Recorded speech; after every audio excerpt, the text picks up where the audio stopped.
Olá pessoal, bem-vindos! Hoje a gente vai ter gravação ao vivo no canal da Arquiteta do Futuro do Trabalho. A gente teve várias lives, teve algumas apresentações que eu fiz em alguns eventos e hoje a gente está gravando aqui tete a tete com a Larissa para a gente falar um pouco mais de arquitetura. E arquitetura de uma forma ampla, desmistificar, né? O que é arquitetura? Né? As pessoas acham que é um projeto de interiores, né? Fazer uma decoração, e a arquitetura é tão mais, e é isso que a gente vai falar, até para vocês entenderem por que né, eu coloco o meu trabalho como arquitetura do futuro do trabalho, né? Porque a gente projeta, né? A gente vai projetar o futuro que a gente quer. E aí, eu trouxe para esse primeiro episódio ao vivo do Tete a Tete a Larissa Andrade. Ela vai falar um pouco sobre o que ela faz, mas tô aqui com a minha colinha, combinando com a minha pulseira, para lembrar, para a gente cobrir tudo que a gente quer falar aqui sobre arquitetura e todos os seus desdobramentos. E eu convidei a primeira vez, para o nosso primeiro episódio, uma pessoa que tem um escritório de arquitetura, mas não é arquiteta. E como que é isso? Oh, meu Deus! Super pode acontecer, e é isso que a gente vai falar, né? E a Larissa, ela é engenheira mecânica e faz uma arquitetura linda lá em Piracicaba e em vários outros lugares. E aí, então, a gente vai, né, falar aqui como que chega numa arquitetura, qual que é o repertório que ela coloca, a formação, a história de vida.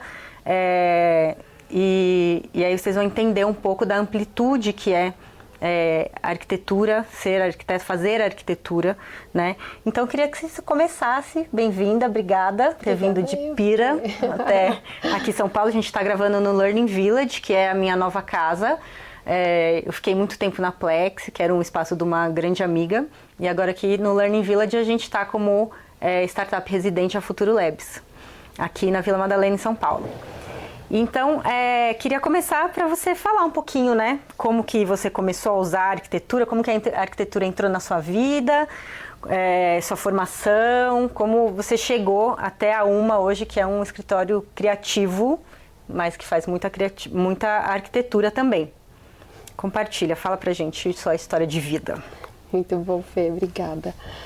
Bom, eu brinco com o pessoal que é uma engenheira mecânica, com automação industrial aí como base de especialização, mas que no fim gosta de gente. Então, a arquitetura ela entrou na minha vida de uma forma super inusitada. Eu vim de uma família muito pobre, de um meio onde até culturalmente as pessoas elas não tinham acesso a isso, né? Quando que eu ia imaginar que as pessoas pagavam para que outras criassem as próprias casas, tipo dentro, escolher, tipo, sério, as pessoas pagam para que escolha o sofá, o tipo do tapete. E para mim era engenheiro que fazia tudo.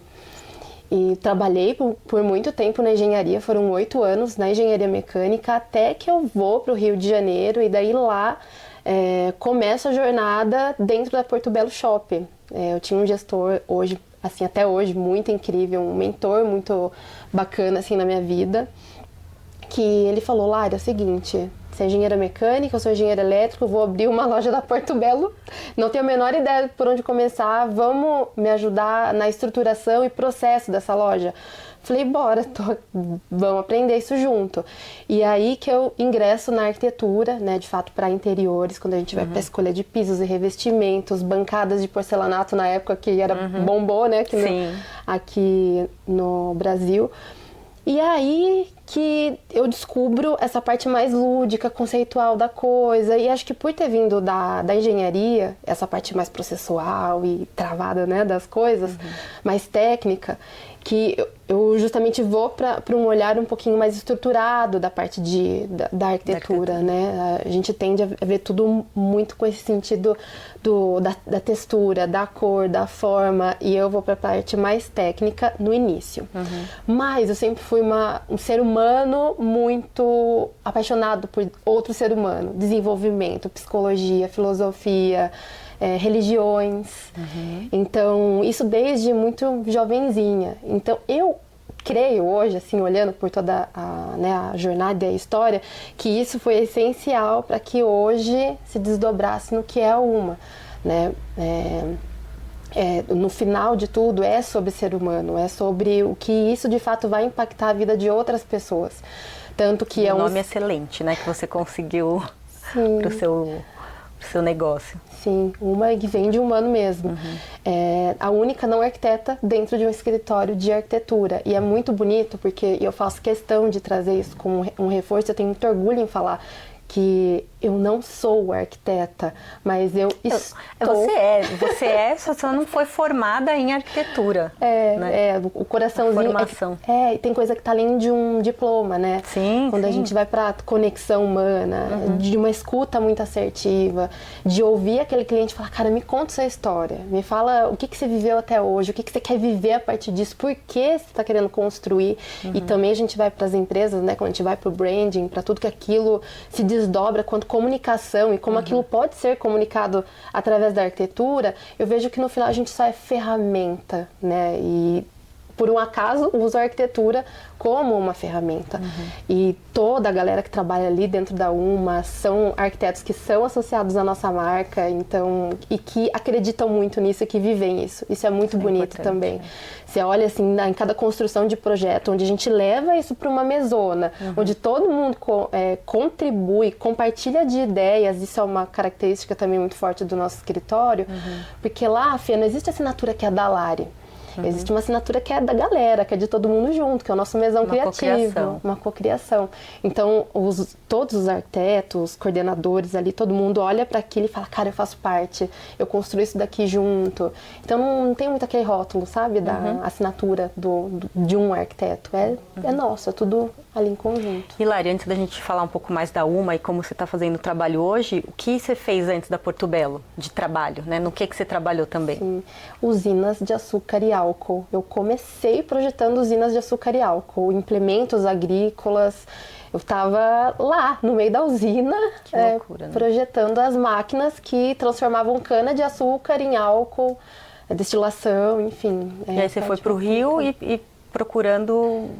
Né? Como que chegou nisso, né? De encontrar, como chama mesmo, o mentor, né? Que até a gente tem uma pessoa em comum. Nossa, olha isso, Fê. Nossa, olha esse universo. Gente, acho que essa nem contei nem pro meu time ainda. Que foi o Roberto Borges, né? Que trabalhou junto. Trabalhou junto com meu marido. Nossa. Há muitos anos atrás. Qual a chance, gente? E aí, assim, você estava no Rio, para as pessoas entenderem, né? Sim. Como é que é essa trajetória? Tava no Rio procurando, tipo, qualquer trabalho. Como que chegou nessa vaga? Tipo, cheguei para engenharia mesmo. Eu fui para trabalhar dentro de um dos braços da Adriel Keep, da Petrobras da época. Eu ia trabalhar embarcada. Só que eu não tinha, gente, menina de interior, eu não tinha a menor ideia que demorava 3h30 para chegar de um lugar para outro. Então eu cheguei no Rio e falei, tá, 3h30 não é pouco tempo, né? Para ir, mais 3h30 para voltar. Ou seja, eu ia dormir dentro de um ônibus. E aí que eu neguei essa vaga, falei, tá, já tô aqui no Rio de Janeiro, vou ficar e vamos ver o que surge daqui. E daí surge a Porto Belo, Roberto Borges, que trouxe a possibilidade de entrar engrenando no time para estruturar a loja e criar processo ali dentro. Gente, eu não tinha a menor ideia da diferença entre um piso cerâmico e porcelanato. Não, engraçado, tipo, como que ele falou assim, encontrei essa menina aqui, que teve essa trajetória e... Fê, vou falar... Como que ele identificou que poderia, né, ser uma peça na nova empreitada dele que ele estava fazendo. Puramente por conta da engenharia e ter método. Ele falou, nossa, método, engenharia, vamos que vai dar certo. E por que eu falo que ele é um grande mentor? Pelo jeito humano que ele tinha de tratar a gente ali como time. Então, com certeza, e por isso que eu levo até hoje ele assim pra minha vida com muito carinho, isso fez uma conexão muito grande entre a gente ali na hora. A gente falava de uma mesma forma, né? Tinha aquela visão sistêmica da engenharia, mas ainda assim com um olhar muito gentil para todos, né? E eu entrei lá como gestora de projetos, então eu tinha um status, facilidade de lidar com as pessoas, gestão de projeto, de gestão, foi. Engenharia. E acho que é importante isso também, a gente falar que a gente veio falar de arquitetura, mas engenharia também traz, né? Acho que toda formação, ela traz umas habilidades que você pode aplicar em várias outras coisas, né? da sua vida, Completamente. né? Eu acho que esse repertório constrói meio que a forma que você pensa, né? Total, eu acho que é isso. Fê, com certeza. Hoje, a UMA ela tem um esquema, inclusive, de processos que vem muito da engenharia. É um escritório muito organizado, assim, tem um processo, tem uma dinâmica bem organizada e o tempo todo melhorando. A Tatá, que é a coordenadora de projetos lá, arquiteta, ela melhora isso o tempo todo também. Então, assim, a gente super mescla o tempo todo. No final, o canudo, ele nem diz tanto assim. Porque é isso que você falou, é a jornada, a experiência, a vida, o que você vai colhendo ali, né? Eu acho que essa primeira formação, né, que a gente escolhe para a faculdade, ela dá muita base, que eu acho que a gente leva, né? Tipo, eu vejo como muito importante porque a gente leva como forma de pensar, como olhar, né? Por exemplo, na arquitetura, a formação de arquitetura tem um pouco de exatas, de gestão, de projeto e tal, mas tem de história, de beleza, de arte, né? Então a gente compõe com isso. Enquanto que a gente precisa depois buscar, como você está falando até o exemplo da pessoa do seu escritório, buscar um pouco mais essa processuação, nem sei se existe essa palavra, mas de processuar as coisas, né? Porque a gente aprende na faculdade de uma forma um pouco mais, como se fosse lúdica, um pouco mais solta, mas quando a gente vai para a vida real, né, fora da faculdade, a gente precisa ser mais objetiva, né? Dependendo da área que você vai, claro, né? Eu acabei indo para arquitetura corporativa direto, porque eu acho que eu tenho uma cabeça mais prática também, né? Então, para mim, não daria para eu ir para uma coisa... até foi a escolha da faculdade, né, do qual universidade escolher, foi muito pautada nisso. Uma que era mais mercado, sabe? Que era mais do que... não vou falar nomes aqui, mas porque uma outra... que o pessoal falava que você saía tudo menos arquiteta, saía músico, saía artista plástico e tudo bem, né? Mas não era o que eu pensava, eu era mais mercado, assim. Então foi meio o contrário, né? Você fez mercado no sentido, né, de mais processual, uma coisa mais objetiva, e daí teve que trazer, né, essa coisa da beleza, do olhar mais, nossa, Fê, né, pro humano. Total. E olha que engraçado, né? Eu projetava usinas de açúcar e álcool. Hoje nós projetamos escritórios, empresas. E você passou pelo residencial, né? Passei pelo residencial. A gente começou no residencial, assim, foi cuidando de família. E eu falo cuidar de família porque, de novo, né? Por ter vindo com essa base de engenharia e de humana, quando comecei na arquitetura, para mim não entrava na minha cabeça um projeto assinado no sentido de focar na marca, no status. Cara, nunca foi a minha vibe. E daí era sempre um trabalho muito terapêutico com os clientes. Eles enxergavam a gente de um jeito, cara, nossa, tô aqui para desabafar, pra falar do momento. A criação dos processos, inclusive, de neuroarquitetura, onde escuta de uma forma sensorial e realmente bem acolhedora sobre o que a família quer. E aí... Foi de muito sucesso, assim, era 0 revisões, 0. A gente fazia um projeto muito bem elaborado. Planejava mais, né?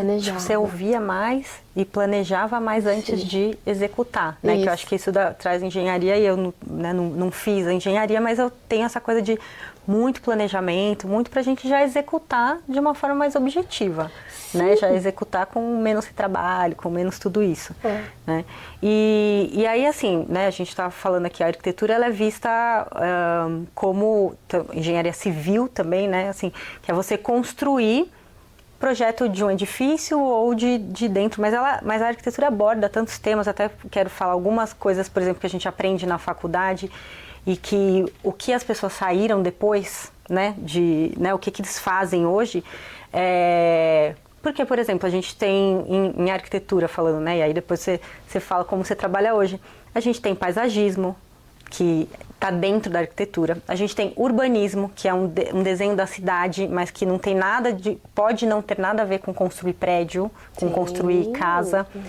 A gente tem, como eu falei, história, a gente tem arte, a gente tem semiótica, a gente tem psicologia das cores, né? Tudo isso que usa-se em muitos outros, em outras atuações, né? E aí eu vejo muito isso no que eu vi de trabalho que você faz, que vocês fazem lá na UMA. E queria que você falasse um pouco assim, tipo, dessa amplitude de outros temas, de não só o projeto da arquitetura, a criatividade, que é muito forte também, né, no seu processo. Como que é o seu processo lá? Legal. Isso foi um tema dentro do escritório que a gente já deu uma refletida em vários momentos. Por quê? Eu acredito muito, e isso aí ao longo desses 10 anos de escritório de arquitetura aberto, que a gente funciona quase que como um download das informações, Fê. E aí é um assunto meio complexo até de explicar por quê. Você imagina que nós, como indivíduos, sejamos ferramentas desse planeta. Então, quando você está com o seu coração super aberto para efetivamente estar a serviço, tipo assim, cara, estou a serviço, eu sou uma ferramenta, estou a serviço. No nosso caso, quanto à arquitetura, o processo ele acaba meio que sendo fluido. Eu recebo, eu escuto de todo o meu coração a demanda daquele cliente e a partir disso, quais ferramentas eu preciso. É como se você sentisse muito antes de planejar. Então, escuta, cara, para esse projeto eu vou precisar do paisagista, no nosso caso é um engenheiro agrônoma, que ela é a nossa parceira, uma engenheira agrônoma. Vou precisar de engenharias que são complementares, fora o nosso projeto de arquitetura, que é o criativo.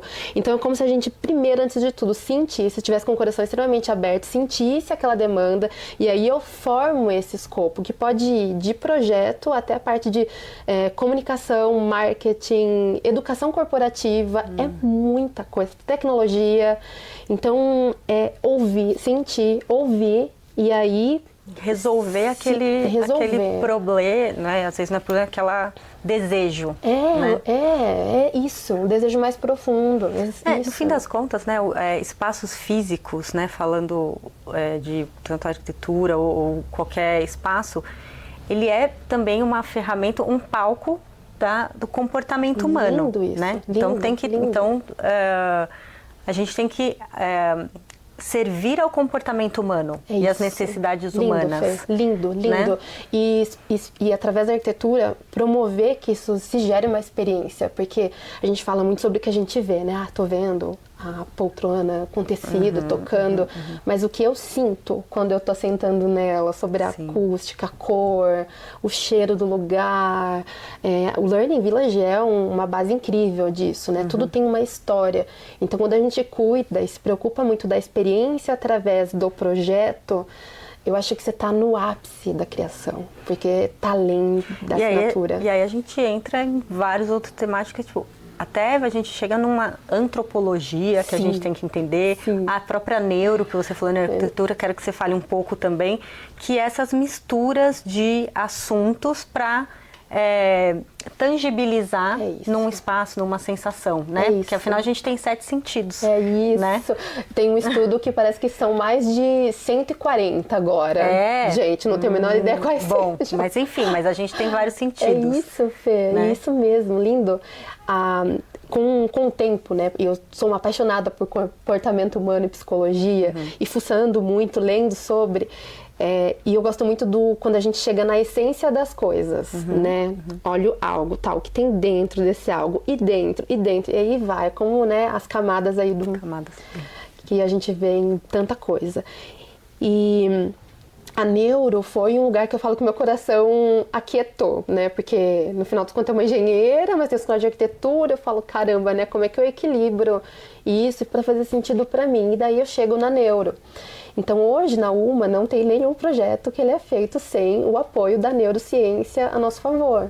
Isso eu falo por uma aplicação que eu tenho na minha vida pessoal, por exemplo, de rotina mais saudável, que eu me alimento, o próprio grounding, de colocar o pé no chão e sentir a terra, tudo isso é científico. Tem um porquê da gente fazer isso, onde vai levar a gente para uma camada, seja de mais saúde, uma energia mais potente. A arquitetura é a mesma coisa quando a gente vai para a neuro aplicada. Então, como você falou, a psicologia de cores, materialidade, a experiência de um roteiro onde a gente consegue desenhar através do projeto de interiores.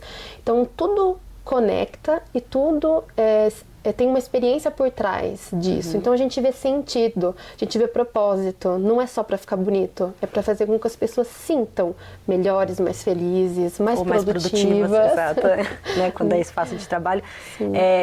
Dá um pouco mais de exemplo lá da aplicação da neuro fisicamente, para quem não entende. Sim. Como que é?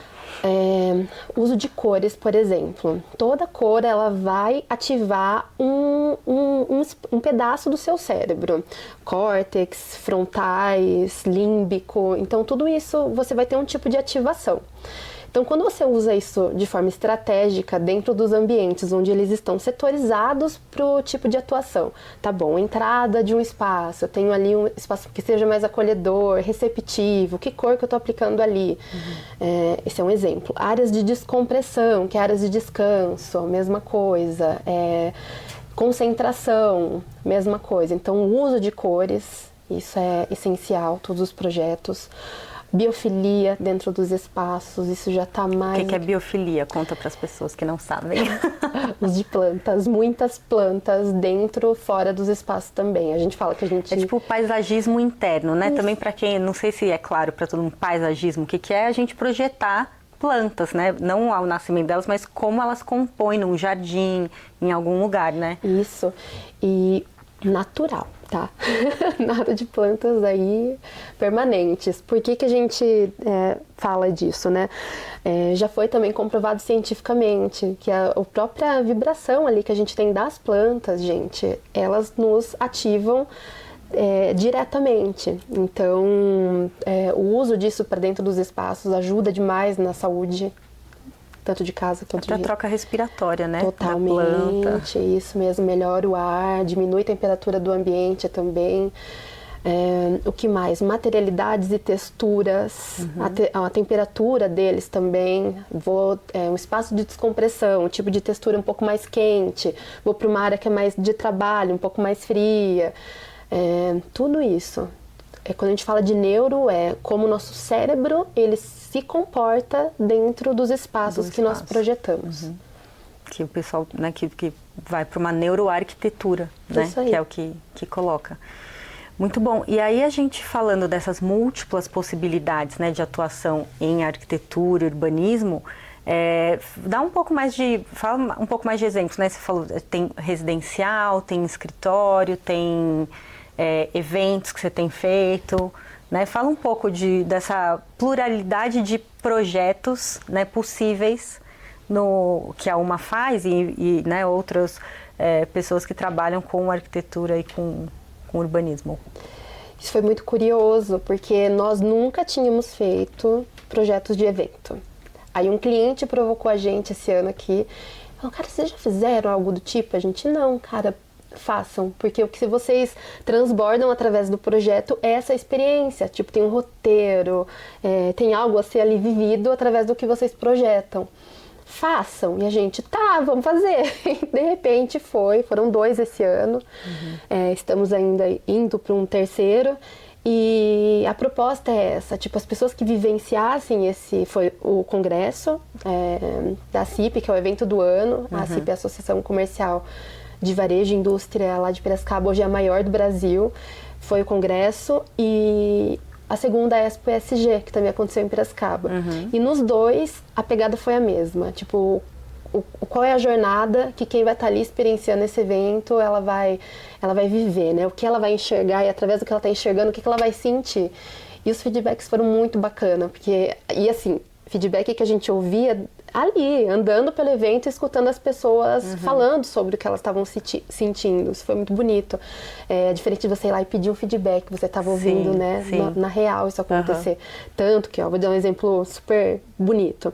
No final da jornada do evento, a gente projetou um domo, uma cúpula geodésica, que é aquela estrutura toda entrelaçada, né?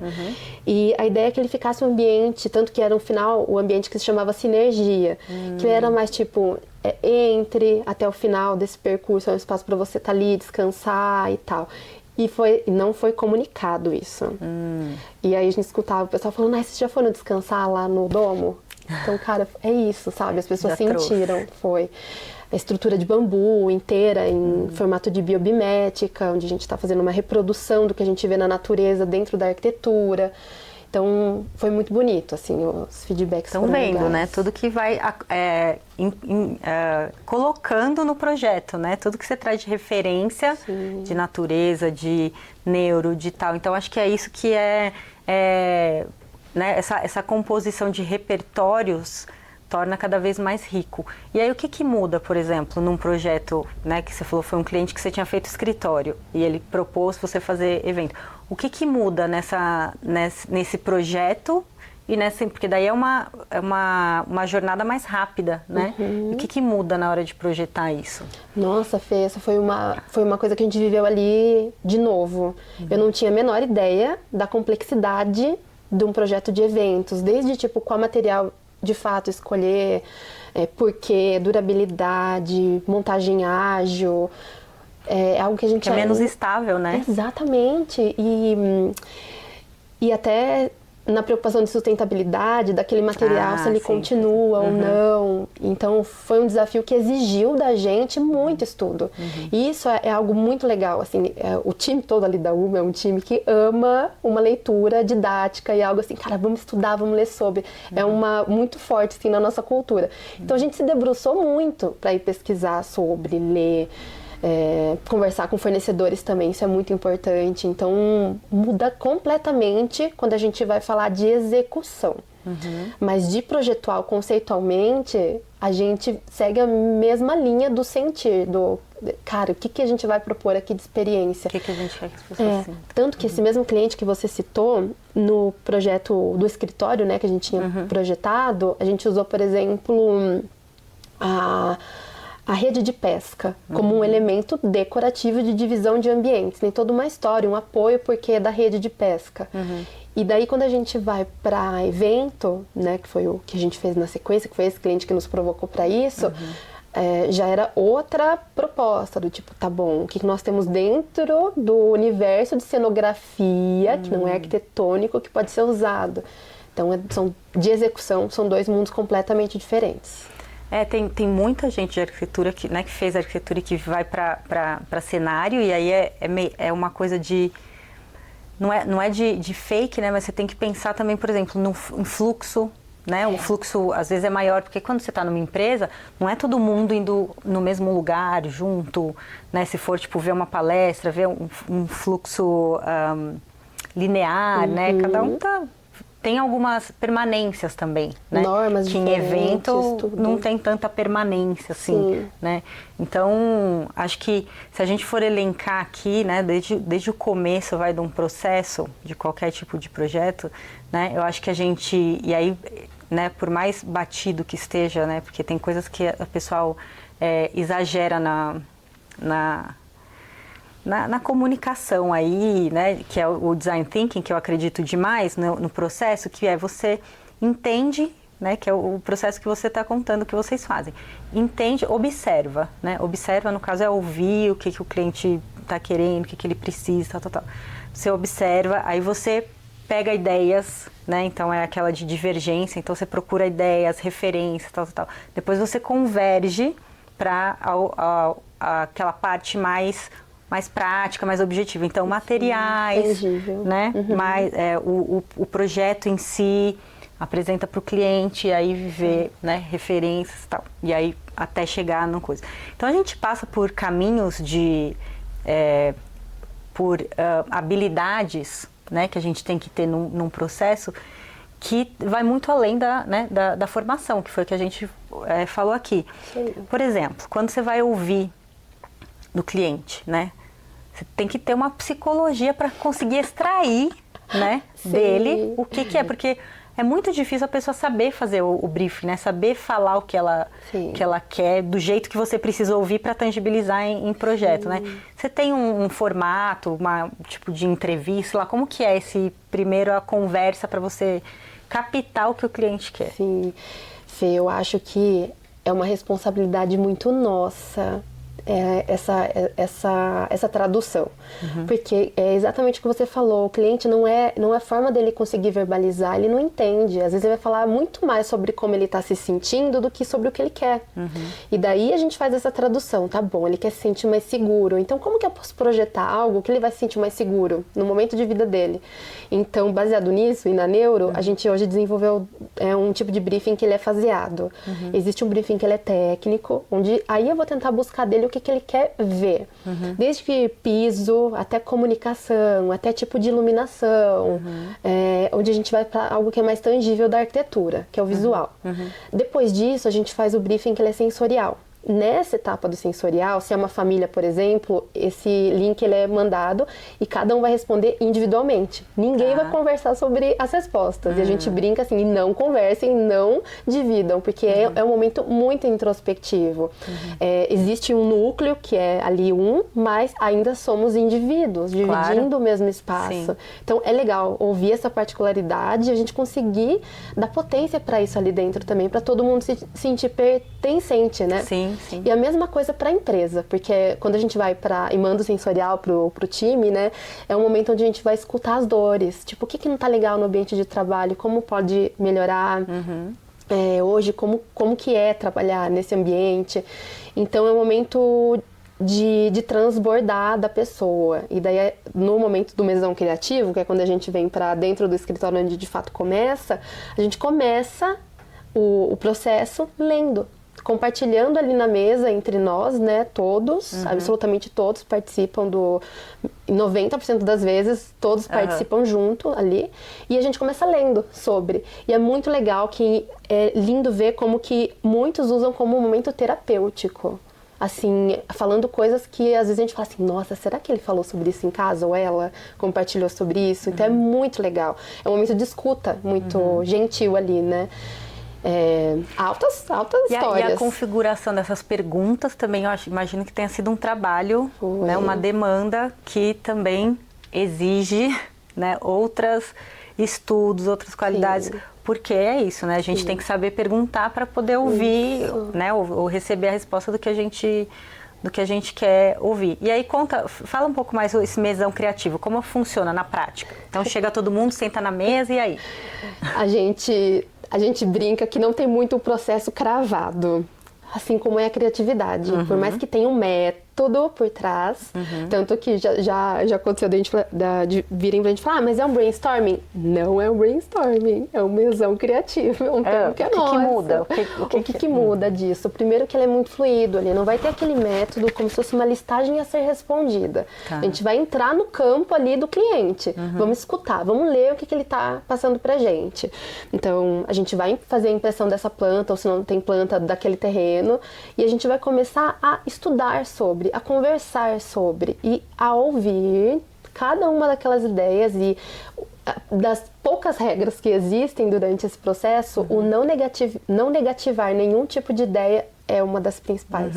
Toda ideia é muito bem-vinda e acolhida. E mesmo que se possa pensar em algo diferente, é interessante, mas e se? E aí a gente pensa... Considerada na discussão. É muito difícil a gente, por exemplo, chegar no final desse mesão criativo e a gente entender, nossa, quem será que teve essa ideia aqui? A gente nem sabe, Fê. De tanto que é uma coisa integrada e compartilhada de verdade ali. Isso é raríssimo no universo da arquitetura. Sim.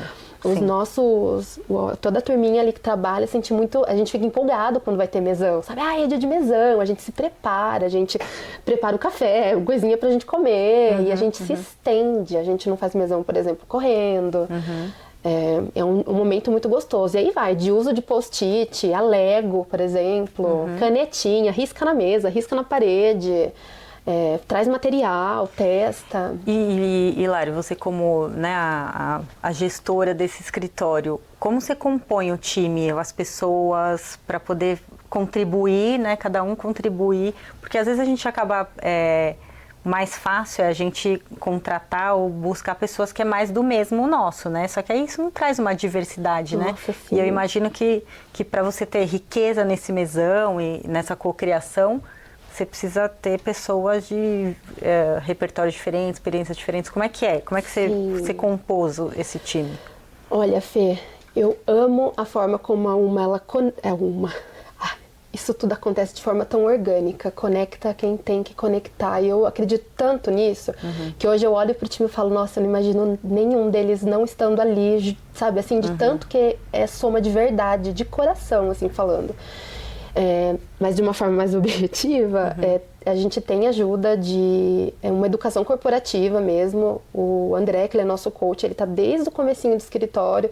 Então, toda a contratação a gente passa por um teste mesmo de comportamento, onde a gente entende dentro do DISC, né, qual é o perfil comportamental, e a gente já sabe qual é, a gente já tem mapeado a necessidade do que a gente precisa. Hoje a gente precisa de um arquiteto que ele é mais técnico e não tão criativo. Então um dominante com conforme, talvez seja a nossa busca. Então, aí nisso a gente vai fazendo um filtro, isso acontece. Hoje a gente estava relembrando que a gente teve a Tatá, que é a coordenadora de projeto, a gente fez a entrevista com ela que durou 6 horas. Que isso? E a gente não viu passar. Sério? E ela hoje é a colaboradora mais antiga que a gente tem ali. Gente, 6 horas? Então, sabe, acontece, as coisas vão assim, é muito incrível como um encontra o outro no caminho, é muito interessante. Vão se atraindo, né? Isso aí. Da lógica. E aí a gente, né, falando as diversas formas de atuação, de arquitetura e tal, eu queria que a gente falasse um pouco sobre a forma de pensar, né? Forma de pensar. Você como engenheira, né, com a sua formação, sua primeira formação de forma de pensar, né, mas o que veio mudando né, quando você passou por a faculdade, que pensar, né, tinha uma forma de pensar, e você foi para as usinas, compôs de uma outra forma, imagino, que você não deve ter aprendido exatamente o que você trabalhou na faculdade.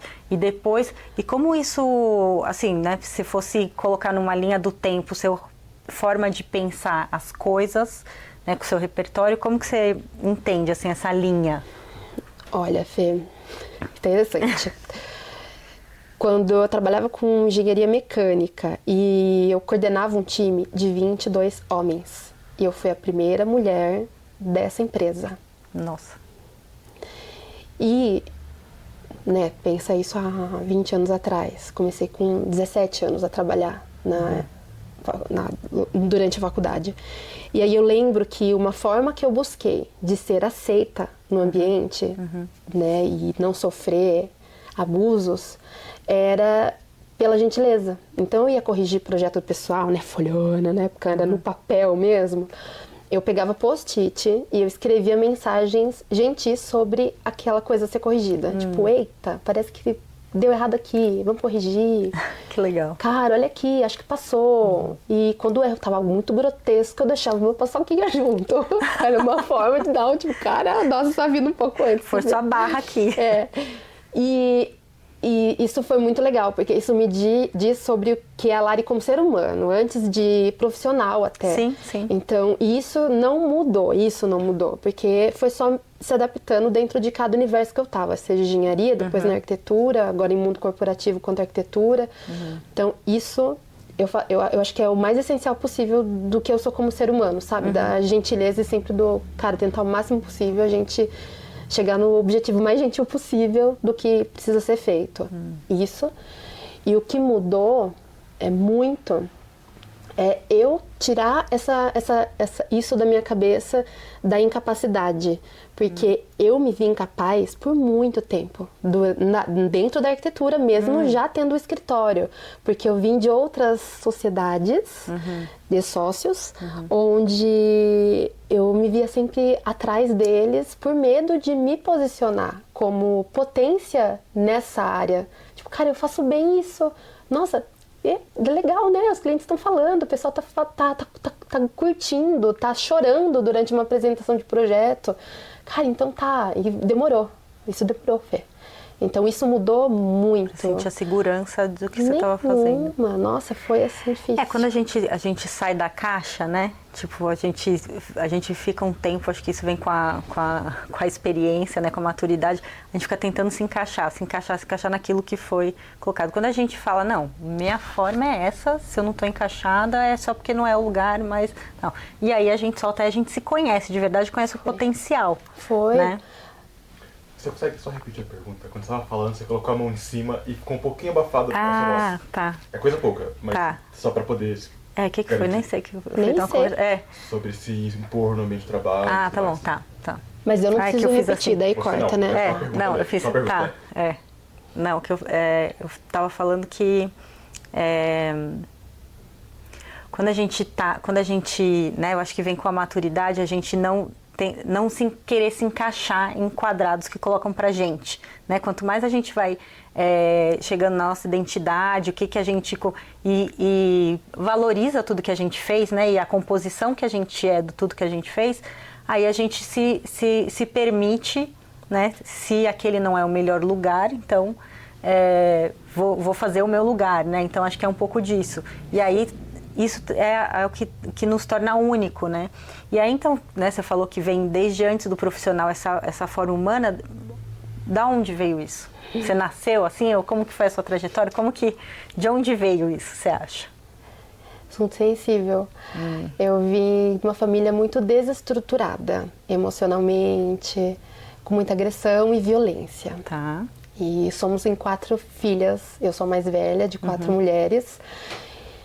E eu sempre fucei assuntos de leitura e conexão com outras pessoas fora, porque dentro da minha casa era muito violento. Tá. Então eu fui dar aula de catecismo, por exemplo, fui da igreja católica por muito tempo. E fui para várias religiões que você possa imaginar. Por sua conta, tipo, foi sua iniciativa. Foi. E aí... Não, a dar aula de catecismo e ir para a igreja católica eu fui forçada mesmo.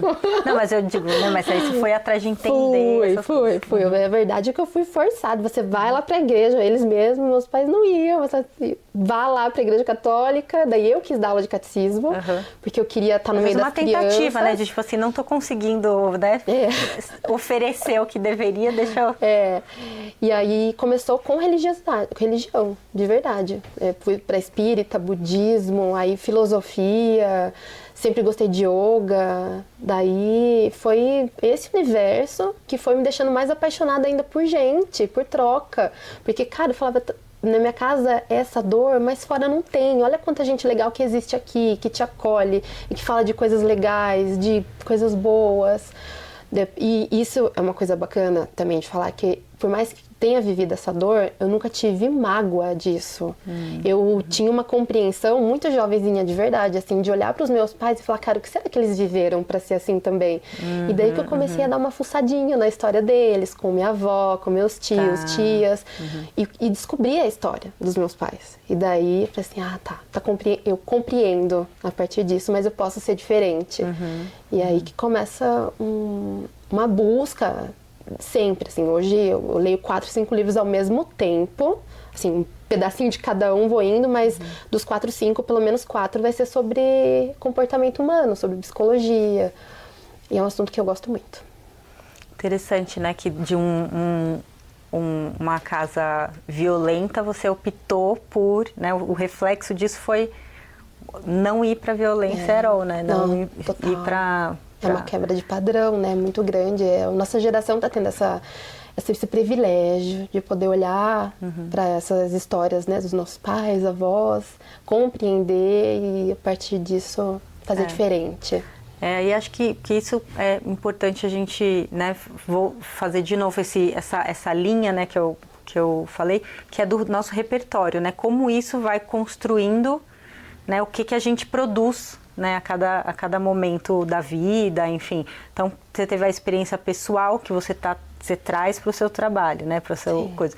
Você teve as experiências profissionais prévias de um assunto totalmente diferente, mas você trouxe também a organização de processos, enfim, outras coisas que você teve que lidar. Até chegar no que você tem hoje, que é um processo muito único, né? Tanto é que as pessoas estão, né, vendo valor nessa parte diferente. E aí, então, né, falando que é uma arquitetura que você pratica hoje, né, falando aqui como que eu, né, de mim um pouco, eu fiz arquitetura e urbanismo, depois fui trabalhar com arquitetura corporativa direto, então fazer espaços de trabalho, entendi que nos lugares que eu estava, que era empresas de imobiliário, de imóvel, eu não ia impactar como eu acreditava que deveria, o futuro do trabalho que eu acredito. E então eu fui empreender em tecnologia, porque eu achava que era isso que trazia, né? Acho ainda, isso que pode ser um facilitador dessa construção de futuro do trabalho. E hoje, a arquitetura do futuro do trabalho. Então, né, as duas trajetórias, se vocês forem, né, perceber, a gente foi compondo, né? Foi compondo o que a gente foi vivendo.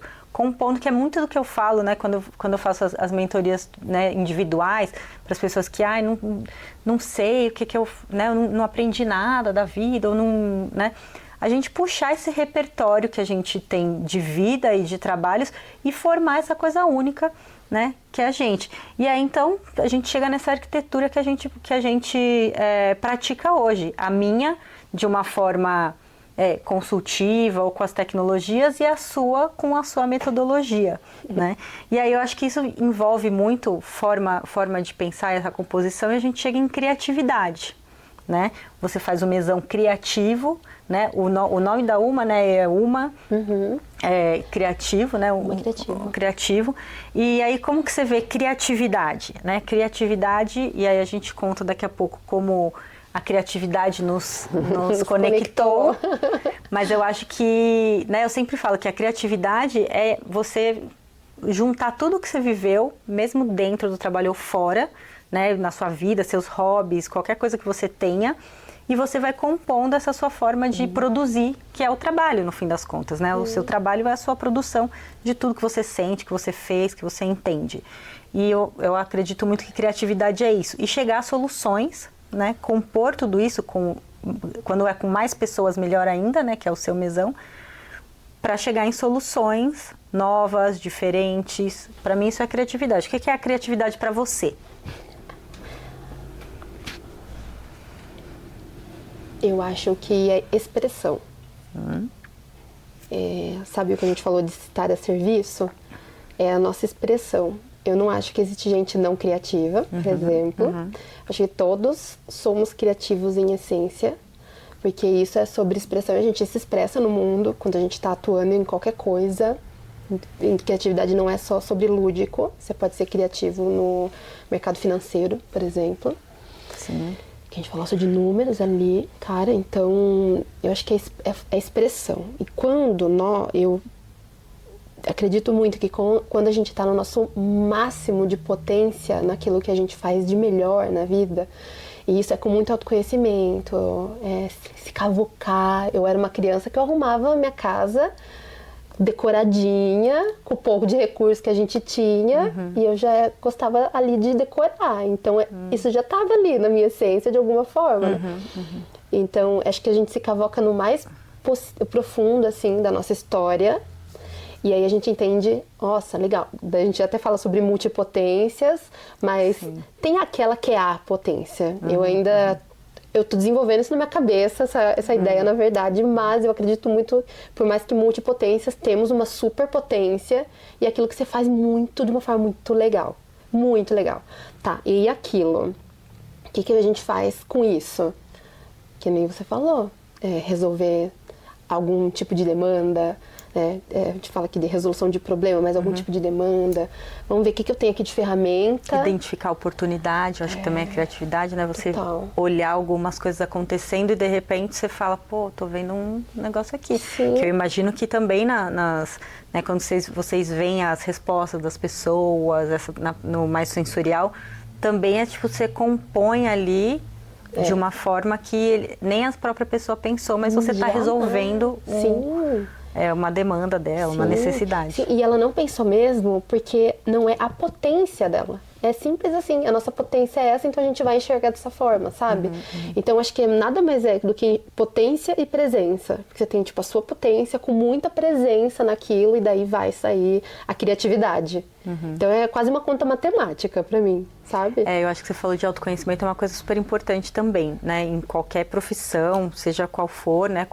Nem profissão, qualquer pessoa, se autoconhecer e ver o valor que teve os seus vitórias, suas derrotas, seus sofrimentos, as coisas que você passou, seus interesses.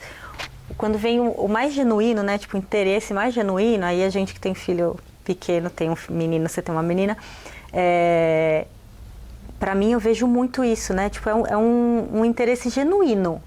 Lindo, Né? E a gente buscar isso, por exemplo, o Pedro, meu filho, ele tem um interesse, e a gente, eu adoro música, eu gostava de cantar, mas assim, nada muito estruturado, nunca toquei instrumento, mas já vem dele, tipo assim, ele toca tudo bem, assim, 3 anos e meio, e já vem. Então acho que a gente resgatar um pouco disso também, né, da nossa, porque é um negócio que, como você falou, da potência, né, já vem.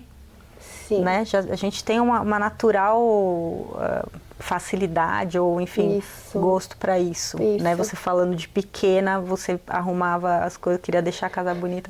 E mesmo nas usinas, quando eu desenhava usina, eu lembro que eu virava pro meu diretor e falava assim, cara, olha aqui esse acesso de escadas, pensa você indo pela estrada, se olhando isso daqui virado pra cá, ele vai assim, Lari, tem que ser funcional, esquece isso. Eu, não, cara, olha aqui, tá na pista, vai ficar lindo se a gente virar essa escada. Tipo, ninguém quer saber se a escada vai ficar bonita ou não.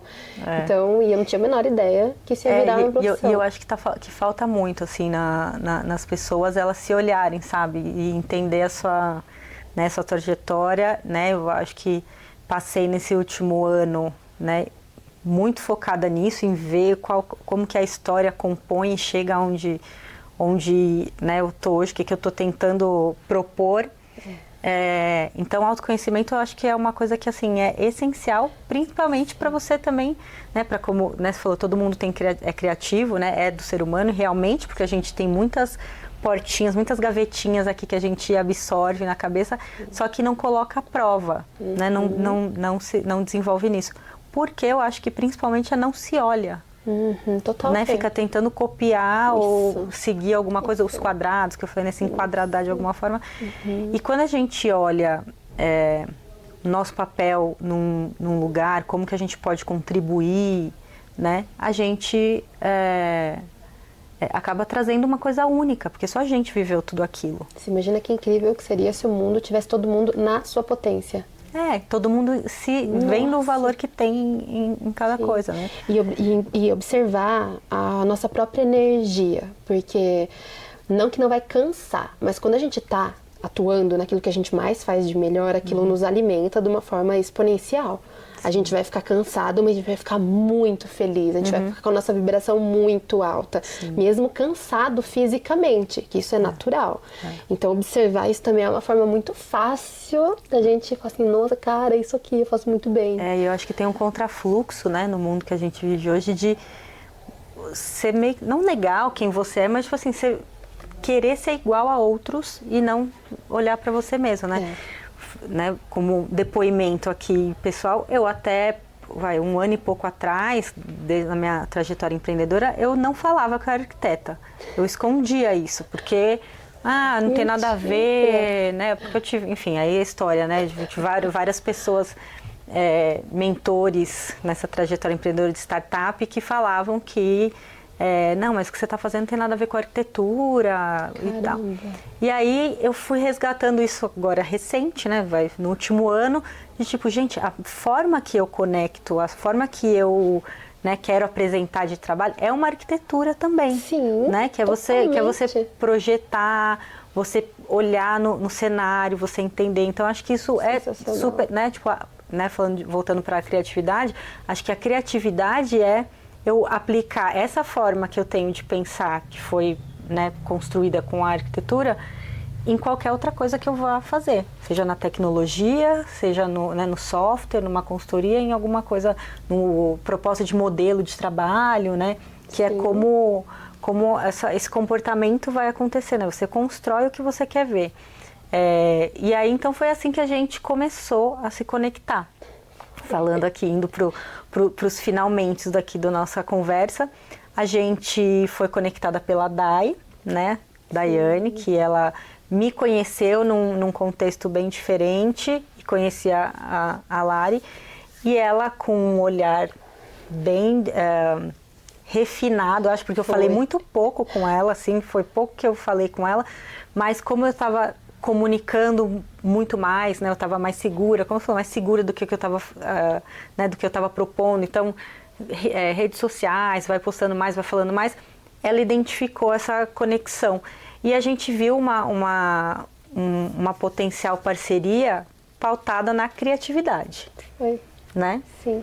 Que a gente identificou que a gente tem formas de pensar parecidas, que é essa composição de repertórios, composição de coisas, cocriação, né? Acreditar muito em cocriação, né? Essa coisa que mais colaborativa e menos egoísta, né? De ego, né? De colocar o ego nos projetos.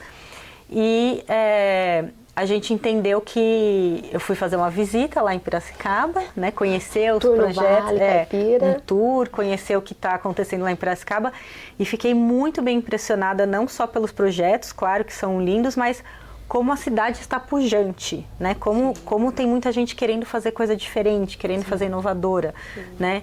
E como a gente que fica nas grandes cidades, eu fico em São Paulo, a gente perde de ver, né, isso, porque já tem tanta coisa aqui que a gente meio que se enquadrada com o que já tem aqui em São Paulo, né, ou que tem, né, ou vai para fora, quando em interior, em coisas tem tanto... eu acho que assim, são repertórios tão diferentes de quem viveu na cidade, né, na cidade maior, com oportunidades aí jogando, que busca oportunidades e acaba sendo ainda mais criativo do que a gente, né, a maioria consegue ser. E aí, então, queria que você falasse um pouquinho lá de Piracicaba, né, que é a sua paixão, né, você é muito apaixonada pela cidade, e é uma cidade que está muito, né, que eu fiquei muito bem impressionada, tenho também uma ligação familiar lá, mas fazia muitos anos que eu não ia, eu nem lembrava como era, e eu acho que é uma composição muito legal lá de a tecnologia acontecendo, o agro, natureza, porque tem um rio, é uma composição muito legal. E como que você está vendo? O que está acontecendo ali? E por que a gente vai fazer um projeto relacionado à criatividade lá? Muito bom. E Pira está sempre no ranking aí das melhores cidades para se viver no Brasil, né? Ela realmente tem... A gente brinca que tem um molho, Piracicaba, né? A gente curte muito aquela cidade. Eu não sou piracicabana de nascença ali. Eu nasci em São Bernardo do Campo, mas fui muito pequenininha para Piracicaba. Então, basicamente, a vida inteira lá. Fui com 2, 3 anos de idade. E Pira é delícia. Ela tem essa coisa do interior ainda. É uma cidade... Ela nasceu com o rio, né? Aquela rio se expande ali nele. E então ela tem esse verde que corta ela inteira, ela é rodeada por verde, o meio dela também é muito arborizada. Teve aí o seu desenvolvimento socioeconômico no começo da história do Brasil, com usinas de açúcar e álcool, a própria fábrica Boys, que é de tecidos, foi a primeira cidade a receber energia, receber energia elétrica, e o bondinho do Brasil, sim. Então ela tem um desenvolvimento bem particular, assim, é bem interessante. Teve seus contratempos por questão histórica, política, mas então, brincam que é por isso que ela não está melhor do que ela está hoje ainda, mas ela tem hoje a Exalc, né? A Exalc, ela distribui mestres, doutores no mundo inteiro no mercado agro, financeiro e agro lá, né? E é um dos maiores mercados hoje do mundo. Então, é potência no sentido de muita gente que está ali desenvolvendo e indo para fora e volta. Isso é muito interessante. É isso que é bom, Tem o parque, é importante. Sim, tem o Parque Tecnológico, que é um dos mais relevantes hoje no Brasil, que a gente tem hoje a referência do Vale Caipira, né? Lá tem muitas empresas investidas, grandes, né? Grandes, investidas mundialmente, que estão lá, nasceram lá e foram ir para o mundo. Então... É incrível, assim, é uma cidade pulsante no sentido de tecnologia, inovação, estudo, repertório. E aí Hubs de inovação. Nossa, sim. O maior hub da América Latina, projeto nosso, tá lá, né?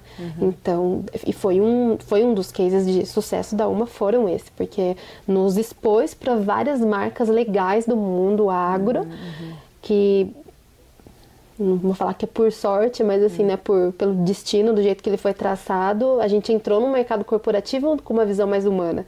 Então foi muito legal, como a gente está tendo a oportunidade de levar Veio a calhar, né? Eu acho também. Foi. Assim, nesse pós-pandemia que o pessoal viu que a nossa relação com o trabalho estava muito estranha, né? Sim. Tava muito estranha, e aí você vem com uma visão de humanidade. Para os espaços de trabalho, né?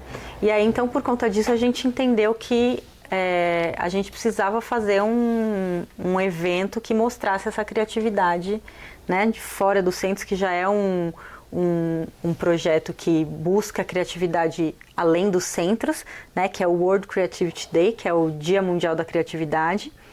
Lucas Foster e o do Serafim, Luiz Eduardo Serafim. A Edna, enfim, é um time que está crescendo. E eu, Oi? Fê, tem uma para te contar, outra de Universo do Tamanho do Mervilha. O Modesto Hurtado, que foi na última palestra onde você, acho que logo depois ou antes da sua palestra, ele foi o meu professor de engenharia. Sério? Mecânica. Olha. Qual a chance? Ele é liderança lá em Joinville. Ai, não acredito. E um sucesso, né? O evento em Joinville e tudo. A hora eu sentei assim, eu fiquei olhando, falei pra minha esposa, eu acho que eu conheço Modesto Hurtado. Não tem muitos no mundo, eu acho, né? Falei, será que ele deu aula de engenharia lá? E assim, eu não tava... Daí ela falou, calma, eu vou ver já. Foi lá no LinkedIn, buscou, ela mostrou pra mim, faculdade EP, eu, misericórdia, eu não acredito. Qual a chance? Qual a chance? Detalhe, fui lá depois, né, como botiete, fui lá, dei abração nele, contei tudo, falei, cara, você foi meu professor na faculdade e tal. Ele, 2010, engenharia mecânica. Eu assim, caraca, sim, desse jeito. Cara, e tem uma história incrível em Joinville, que eles estão agora, né, tá virando, acho que o festival também anual lá. É um exemplo lindo do evento. Eles deram o evento. Então, o que é o Dia Mundial da Criatividade, né, o World Creativity Day, eles têm é tipo uma egrégora, né? Não dá pra explicar. Tipo, a gente tem os líderes, né? Eu apoiei a líder daqui de São Paulo, de Pinheiros, nesse ano. E é um evento todo colaborativo, que tem os líderes das cidades. Tem em São Paulo, tem nas capitais? Tem também. Mas o objetivo é buscar no Brasil inteiro cidades que tenham essa criatividade pujante, mostrar para o Brasil e para o mundo outros lugares que estão produzindo muita criatividade, muitas coisas interessantes. E aí, quando a gente conversou, também a Dai, que foi esse olhar que ela tem, né, um olhar refinado, que ela falou assim, pô, eu acho que seria legal a Lari trazer para Piracicaba o World Creativity Day, né? A gente fala em resumo o WCD para ficar mais fácil. O WCD para Piracicaba, e aí ela conectou comigo, que eu apoiei aqui, né? Nesse ano apoiei a organização aqui em Pinheiros e fiz 11 palestras, louca, né? 2 dias eu fiz 11 painéis sobre futuro do trabalho. E aí quando eu fui lá, eu falei assim, nossa, perfeito, a gente tem que fazer aqui, tem que mostrar tudo que tem, né? E mostrar essa descentralização, porque acredito muito, né? A gente vem falando aqui esse tempo todo que repertórios diversos, essa conexão de várias pessoas e várias experiências diferentes trazem mais e mais criatividade, mais coisas positivas, né? Mesmo no futuro do trabalho, que é o meu tema principal, mas em sustentabilidade, a gente compõe ideias de uma forma, né, mais diferente. E aí, quando você conheceu o projeto do World Creativity Day, o que você achou? Como é que foi? Primeiro eu fiquei assustadíssima. Eu falei, o quê? Qual era o time de vocês? Quantas pessoas estão no time? Só eu e a Agnes. 2. Eu falei, o quê? 11? Gente, é surreal, assim. Fiquei assustada logo de início. Achei a responsabilidade muito grande. Compartilhei, como eu sempre faço com o time. A cidade, representando a cidade. Pira, né, ainda, cara. Você fala assim, já teve outros anos lá, mas eu não tinha ouvido falar sobre. Então eu falei assim, cara, né, o que a gente faz então com isso? né? A responsabilidade é grande. Compartilhei com o time da UMA, falei, gente, é o seguinte, ó, tá acontecendo isso, o que vocês acham? E eles, prontos, estamos prontos. Eu, tá bom, então, a gente tá pronto, estamos em quanto, aqui vamos somar, vai dar tudo certo. Fizerem 2, a gente tem mais gente, vai dar tudo certo, não vai ser tão... É um evento colaborativo, né? Acho que já traz isso no trabalho do seu escritório e nas relações que você faz, né? Pelo que eu vi lá, nas relações com parceiros, com clientes que mantém, né? Então, no World Creativity Day, os líderes, eles têm que buscar tudo. O lugar para fazer, o conteúdo, os palestrantes, o patrocinador, como que vai fazer. E aí, como, né, a Uma e a Lari já estavam fazendo alguns eventos, eu falei, é a oportunidade perfeita também de apresentar o trabalho, não só apresentar a cidade, mas apresentar o trabalho e fazer e conectar quem tem interesse lá na cidade nisso, né? Que depois ainda pode se tangibilizar num outro espaço, né? Né? Prevendo aí. E é bem plural, né, Fê? Isso é muito bonito. Isso, nossa, é emocionante. Assim. Então, o que é muito legal desse evento é que ele acontece ao mesmo tempo no Brasil todo. E a gente, né, com internet, com grupos, WhatsApps da vida, a gente vai trocando. Ah, aqui tá assim, aqui tá assado. E forma tipo uma comoção, né, uma egrégora, né, que é uma palavra que vem aí de religiões, de espiritual, mas que fala sobre essa junção de energias. Né? Então você sente tipo aquela coisa de todo mundo trabalhando por uma mesma coisa no Brasil inteiro. Esse ano vão ser 100 cidades ao mesmo tempo, né? Fazendo isso. Então acho que para finalizar aqui nossa conversa, a gente fazer esse convite, né? A gente ainda está, né, no começo dos preparativos, vai ser em abril. 21, não sei que ano, 21, 22, 23 de abril. 21 é o dia da criatividade, né, mundial da criatividade, e a gente está nos primeiros preparativos, mas a gente já está muito animada para trazer um monte de coisa lá para Pira, vários temas, né, porque no fim criatividade abarca, assim como a gente falou de arquitetura aqui esse tempo todo, abarca muitas coisas, criatividade então nem se fala, né, abarca muitos temas, muitos assuntos. E aí, Lari, qual é a sua expectativa? O que você quer trazer para Piracicaba como a líder lá do WDC? Que nós traremos. A gente está aí na co-liderança, junto que isso aí vai acontecer. E eu fico muito honrada por você estar junto, Fê, nisso de coração, porque, cara, além da experiência de você já ter tido do ano passado, vivido isso intensamente, como foi em 11 palestras, pelo seu repertório, por tudo que você tem ali para contribuir, querer transbordar. Daqui a pouco eu tô falando, gente, vamos todo mundo morar em Piracicaba, entendeu? Vou pegar uma casa lá. Porque realmente, né, tem ali tem essa potência gostosa, e tô empolgada. Eu acredito muito em descentralizar, né? Já falo de descentralização no trabalho, na cidade, descentralizar as potências, né, os lugares criativos mais ainda. Então, estou muito animada para a gente fazer lá, levar coisa daqui para lá também, mas né, de uma outra forma. E tem isso, né, Fê? Tipo, o pessoal tende a achar que interior, né, dá aquela leve desvalorizada no interior, né? Sim. Tem um rótulo aí que eu falo que Pira tá tirando de uma forma muito bonita, mostrando que tem sim muita potência ali dentro, inovação, inclusive. E várias cidades, né? No WCD desse ano que a gente viu no norte, no nordeste, cidades pequenas, inclusive de 20, 30 mil habitantes fazendo eventos, né, incríveis, juntando muita gente, e acaba sendo também uma forma de você conectar todas as pessoas que têm esse sentimento e essa vontade de trazer mais criatividade para todo o mercado, né? Eu ia falar exatamente isso. Na premiação, né, quando eles estavam falando sobre as marcas e o que elas estavam fazendo, cara, eles falando e eu aqui procurando para ver o que cada uma delas, de tão curioso e bonito que é. Tipo, sei lá, gente, doceria que se inspira, lembra? Sim, Em obras de Pernambuco. arte dos meninos de Pernambuco. Nossa, até moda para acessibilidade. Nossa, isso foi É lindo emocionante. também. Então é muita coisa, vai muito além Falando do da primo, arquitetura. não, vai muito além. Criatividade, a gente pode trazer várias coisas. Então, acho que é isso. A gente vai preparar um evento incrível. A gente, as meninas da UMA, todo mundo da UMA, de Piracicaba, a gente está juntando uma galera para fazer algo bem legal lá, uma referência na região e de repente levar para outros lugares isso também, né? Essa criatividade, essa humanidade. Bora. Né? E fala as suas considerações finais, Lari, sobre tudo isso que a gente falou, sobre o que a gente ainda tem para fazer. Nossa, a gente tem, né, várias coisas que a gente conversa de fazer. Tem, Fê. Se deixar, a gente abre uma empresa por dia, assim. Vamos, bora.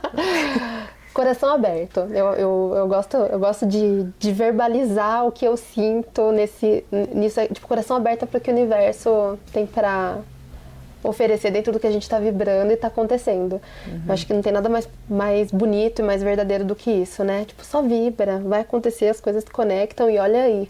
Sim. A quantidade de ressonância que a gente encontra e conversa, toda vez parece que é uma conversa de 10 minutos, quando a gente vê passou horas. Exato. Então, só obrigada mesmo, Fê, de coração. Obrigada a você, obrigada a vocês que assistiram, as meninas.